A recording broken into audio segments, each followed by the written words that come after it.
धरोहर को समग्र विश्व को देने का काम किया और विश्व में करोड़ों लोग आज योग, ध्यान और आध्यात्म के रास्ते पर अपने जीवन का कल्याण कर रहे हैं।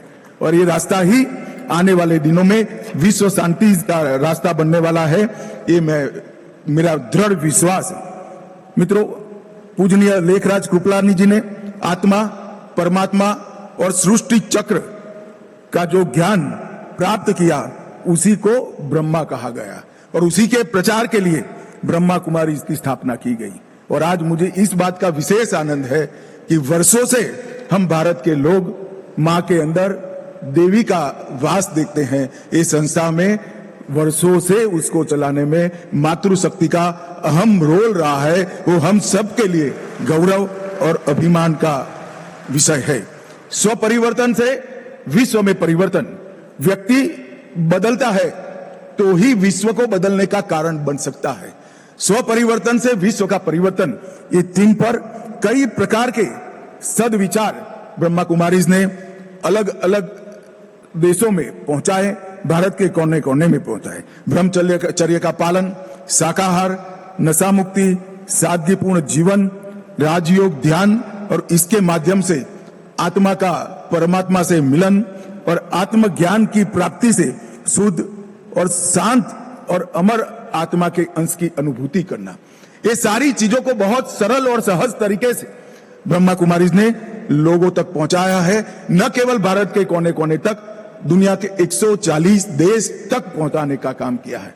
मैं जब यहां आने से पहले पूरी गतिविधियों के ध्यान से अभ्यास कर रहा था, तब मुझे मालूम पड़ा कि कितने लोगों ने अपना पूरा जीवन खपा दिया होगा। तब इस सद्वृत्ति का इतना प्रचार वैश्विक स्तर पर करने में संस्था को सफलता मिली होगी। मैं इस सभी संस्था के कार्यकर्ताओं का, सभी दीदियों का मन पूर्वक प्रणाम कर अभिनंदन करना चाहता हूं। मित्रों, हमारी मातृशक्ति ने कई प्रकार के काम भी किए।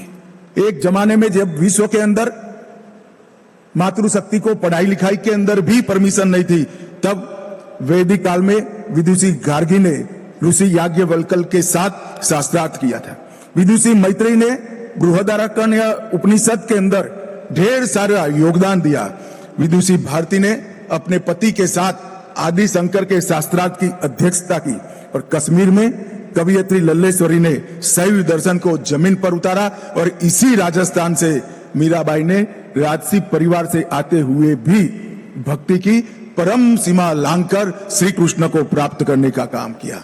और आज यही मातृशक्ति के माध्यम से ब्रह्मा कुमारी समग्र विश्व के अंदर शांति और संवाद का संदेश लेकर भारत के संस्कृति के राजदूत बनकर जा रहे हैं। मेरी संस्था को बहुत बहुत शुभकामनाएं हैं और सशस्त्र बलों के लिए जो आपने किया है, इसके लिए फिर से एक बार मैं हृदयपूर्वक आपका धन्यवाद कर मेरी वाणी को विराम देता हूं। ओम शांति।